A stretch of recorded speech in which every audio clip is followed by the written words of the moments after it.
नमस्कार, मैं हूं डॉक्टर देवांगी जोगल, जोगी आयुर्वेद हॉस्पिटल सूरत से। कई लोग बार बार मेरे पास ये शिकायत लेकर आते हैं कि मैडम, सुबह उठते ही बहुत सुस्ती लगती है, उठते ही आलस आता है, ऐसा लगता ही नहीं कि बिस्तर से उठें, तो हमें क्या करना चाहिए?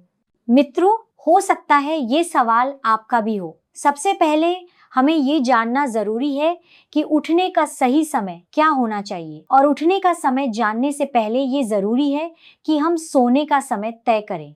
आजकल ज्यादातर लोग रात को 12 या 1 बजे तक सोते ही नहीं, तो फिर नेचुरली सुबह नींद जल्दी खुले ऐसा हो ही नहीं सकता। इसलिए आयुर्वेद के महर्षियों ने कहा है कि ब्रह्म मुहूर्त में उठना चाहिए, जो कि आज की लाइफस्टाइल में कई लोगों के लिए प्रैक्टिकल नहीं होता। अब अगला सवाल आता है, ब्रह्म मुहूर्त होता क्या है? सूर्योदय से पहले की 4 घड़ी, मतलब लगभग 96 मिनट को ब्रह्म मुहूर्त कहा गया है। आइडियली सूर्योदय से 1.5 घंटे पहले उठना चाहिए। अगर सूर्योदय 7 बजे हो रहा है तो आपको सुबह 5:30 बजे उठ जाना चाहिए। इसे ही ब्रह्म मुहूर्त में उठना कहा जाता है। लेकिन हमारी तो स्लीप रूटीन ही तय नहीं होती। जब हम पढ़ाई करते थे तो ज्यादातर विद्यार्थी ये पसंद करते थे कि हम रात को 9 या 10 बजे सो जाएं और सुबह 3 या 4 बजे उठें। लेकिन आजकल ज्यादातर विद्यार्थी रात को 2 या 3 बजे तक जागना पसंद करते हैं और फिर सुबह 9, 10 या 11 बजे उठते हैं। आयुर्वेद के महर्षियों ने 24 घंटे को डिवाइड कर दिया है और उसी के अनुसार अलग अलग काल बताए हैं। फॉर एग्जाम्पल 10 से 2, 2 से 6 और 6 से 10 ये सुबह के भी समय हैं और रात के भी। सुबह 10 से 2 का समय पित्त काल कहलाता है, जब शरीर में नेचुरल वे में पित्त बढ़ा हुआ होता है। 2 से 6 का समय चाहे दिन हो या रात, वात काल कहलाता है, जब शरीर में वात ज्यादा सक्रिय होता है। और 6 से 10 का समय फिर से कफ काल आता है, जब शरीर में कफ जमने की संभावना ज्यादा होती है। अब अगर हम रात के नजरिए से सोचें तो रात के 2 से सुबह के 6 बजे तक का समय वात काल है।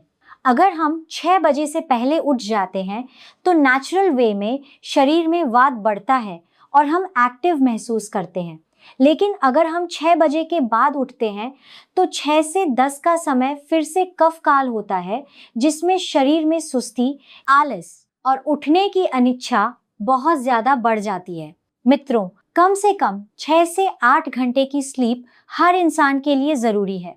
इतनी नींद तो शरीर को जरूर मिलनी चाहिए। स्लीप की क्वालिटी और क्वांटिटी दोनों जरूरी हैं। क्वांटिटी की हमने बात कर ली, अब बात करते हैं क्वालिटी की। आइडियली आयुर्वेद में 3 अवस्थाओं का वर्णन किया गया है: जागृत अवस्था, तंद्रा अवस्था और निद्रा अवस्था। हर व्यक्ति जब जागने से सोने की ओर जाता है तो उस प्रक्रिया के दौरान करीब 1 घंटा तंद्रा अवस्था में जाता है। इस तंद्रा अवस्था के दौरान सोच, विचार, सपने, पूरे दिन की गतिविधियां सब कुछ दिमाग में चलता रहता है। उसके बाद व्यक्ति डीप स्लीप में चला जाता है। पूरी रात उसकी नींद पूरी होती है और सुबह उठते समय फिर से 1-2 घंटे तंद्रा अवस्था चलती है। उसके बाद व्यक्ति फिर से जागृत अवस्था में आ जाता है। यह है एक नॉर्मल फिजियोलॉजी। लेकिन आजकल ज्यादातर लोगों में ये देखने को मिलता है कि पूरी रात उनकी नींद सिर्फ तंद्रा अवस्था तक ही सीमित रहती है। मतलब स्लीप की जो क्वालिटी होनी चाहिए, यानी डीप स्लीप, वह हो ही नहीं पाती। और जब अर्ली मॉर्निंग में वे आखिरकार डीप स्लीप के स्टेज तक पहुंचते हैं, उसी वक्त अचानक अलार्म बज जाता है और उन्हें उठना पड़ता है। तो मित्रों, जब नींद की क्वालिटी ही अच्छी नहीं होती तो सुबह आपको सुस्ती महसूस होने की संभावना कई गुना बढ़ जाती है। अब जब हमने स्लीप क्वालिटी और क्वांटिटी की बात कर ली तो अगली सबसे जरूरी बात है डाइजेशन। पिछली रात आपने क्या खाया था और कितने बजे खाया था, ये बहुत मायने रखता है। अगर आपने रात को बहुत देर से चीज़, पनीर, नॉन वेज जैसी हैवी चीज़ें खाई हो तो उससे आपका डाइजेशन बहुत भारी हो जाता है, जिसके कारण इंटेस्टाइन में टॉक्सिन्स बनने लगता है और इसकी वजह से भी सुबह शरीर में सुस्ती रहने की संभावना काफ़ी बढ़ जाती है। इसलिए जहां तक संभव हो रात का डिनर थोड़ा जल्दी कर लेना चाहिए और अगर कभी देर हो जाए तो हल्का भोजन करना चाहिए ताकि पाचन में भारी न लगे। जब भी डाइजेशन सही तरीके से नहीं होता तो शरीर में आम बनने लगता है और आम का पहला लक्षण होता है आलस या सुस्ती।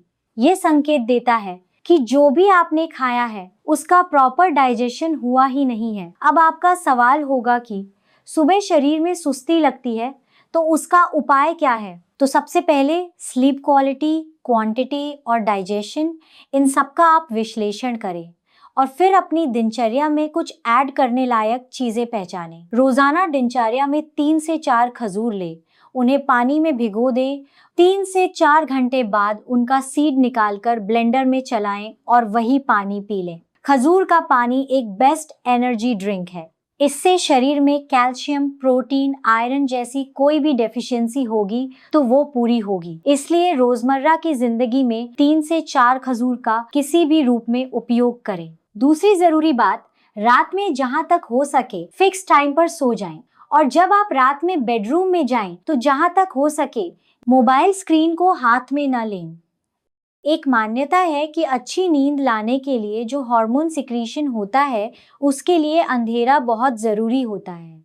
हम अपने कमरे में तो अंधेरा कर लेते हैं लेकिन हमारा मोबाइल स्क्रीन लाइट चालू रहती है जिससे वो हार्मोन स्टिमुलेशन और सिक्रीशन नहीं हो पाता जो नींद के लिए जरूरी है। इसलिए जब आप बेडरूम में जाएं तो मोबाइल को पूरी तरह ऑफ कर दें। यह भी आपकी स्लीप क्वालिटी और स्लीप क्वांटिटी दोनों पर गहरा असर डालता है। इसलिए अगर लाइट नहीं होगी तो ऑटोमेटिकली उन हार्मोन्स का सेक्रेशन होगा और नींद जल्दी आएगी। रात को सोने से पहले 15 से 20 मिनट तक अनुलोम विलोम, भ्रामरी या ओमकार प्राणायाम करें ताकि आप तंद्रा अवस्था को कम करें और निद्रा अवस्था को अच्छी तरह अनुभव कर सकें। और अगर संभव हो तो रात को सोने से पहले दोनों नॉस्ट्रल्स में गाय के घी के कम से कम 2 और ज्यादा से ज्यादा 6 से 8 ड्रॉप्स डालें। ये चीज हार्मोनल बैलेंस को सुधारती है, आपके रिलैक्सेशन हार्मोन्स का सीक्रेशन बढ़ाती है और गहरी नींद लाने में मदद करती है। अगर आपको ऐसा लगता है कि आपका डाइजेशन हमेशा कमजोर रहता है तो अपनी रोजमर्रा की जिंदगी में किसी वैद्य की देखरेख में सौंठ, त्रिकटु यानी सौंठ, मरी और पीपर का चूर्ण, चित्रकादिवटी जैसी चीजें कुछ समय के लिए शामिल करें। इन चीजों के सेवन से शरीर का डाइजेस्टिव सिस्टम सक्रिय होगा। ये सारी चीजें अग्नि प्रदीपक हैं, यानी ये जठराग्नि को तेज करती हैं, जिससे डाइजेशन बेहतर होगा और आम का निर्माण कम होगा। इससे सुबह की सुस्ती को रोका जा सकता है। उम्मीद है कि यह वीडियो आपके लिए उपयोगी होगा। इसे अपने सर्कल में जरूर शेयर करें और हमारे चैनल को सब्सक्राइब करना न भूलें। नमस्कार।